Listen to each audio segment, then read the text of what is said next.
Ça a été facile pour toi de passer à autre chose, José? Non, ça n'a pas été facile pour moi de passer à autre chose. Je pense que ça fait un bon moment que je suis victime de lynchage sur les réseaux sociaux, mais cette fois-ci, c'était un peu fort quand même. Et ouais, j'ai traversé une période difficile, mais ça n'a pas été facile. Alors moi, pardon. tu peux Alors, mettre- moi, en fait, excuse-moi. Vas-y. Parfois, j'ai envie de rentrer dans ta tête, José, pour savoir comment est-ce qu'on peut se sentir avec tout ce qu'on raconte sur les réseaux. Ouais. Mais c'est lourd. Ouais. Moi, je te tire mon chapeau. Ah, nous, on a fait les paroles. En fait, on parlait. Est-ce qu'on t'a dit ça? J'ai suivi moi-même. Elle va répondre. Si on m'a dit que vous avez fait mon palabre. Non, c'est qui là? Répondre à ce que Ozone a dit. Et puis, palabre, tu vois. Franchement, je pense que c'est la grâce de Dieu. Ouais. Dans ce genre de situation, il est important que tu aies ta famille autour de toi, des gens qui te donnent de bonnes vibes et tout. Je fais un coucou à mon père, à ma mère, à Adja, je ne vais pas citer tout le monde ici. Vous allez vous reconnaître, mais franchement, merci à vous. Et surtout, merci à Dieu. Surtout, merci à Dieu. Il y a eu des moments où je me suis demandé si Dieu existe, parce que, voilà, tu ne peux pas être ce que tu es aujourd'hui. Par sa grâce, tu pries, tu payes tes dîmes, et puis aujourd'hui, Dieu permet que tu traverses la honte comme ça. Et tout. Mais je me suis vite reprise.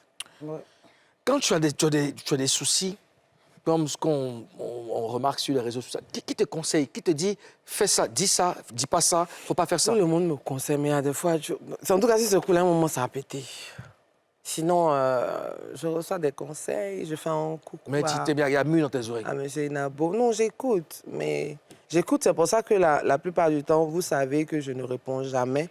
Mais cette fois-ci, ça vous a étonné parce que j'ai répondu, parce que ça a pété, en fait. Sinon, tout le monde me donne des conseils. Souvent, tu éclates en sanglots, souvent, tu es là, puis tu Très souvent. Très souvent. Très quoi? Très souvent. Très quoi? Très souvent. Intensif de ciment. Elle est souffrante. Bon, souffrant, c'est la souffrance. Très souvent, Oui, j'éclate en sanglots. enfin, j'ai bien envie de revenir dessus. C'est que, Ozone, la question qui t'a posée, on a souvent envie de se mettre à ta place pour comprendre ce que tu ressens, comment tu vis ça.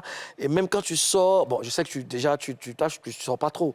J'ai arrêté de sortir. Bon, voilà, mais quand tu sors, tu regardes, afin que tu regardes, tu analyses le regard de toutes ces personnes. Tu sens le regard. Tu sais ce que les gens se disent sur toi. Ils disent, hey, c'est les gens de me braiser. C'est ça?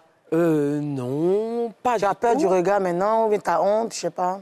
Il y a eu un moment où je me suis dit, mais franchement, c'est mieux de ne pas sortir. Mais pourquoi tu n'as pas sorti? Est-ce que tu as tué quelqu'un? Aïe, je sortais. Mais c'est juste que souvent, quand on me demande, dans cette période-là, par exemple, quand quelqu'un me demande de faire des photos, je suis énervé. Parce que je me dis, c'est vous qui m'installez sur les réseaux sociaux, mais vous me voyez, vous voulez faire photo, tu vois.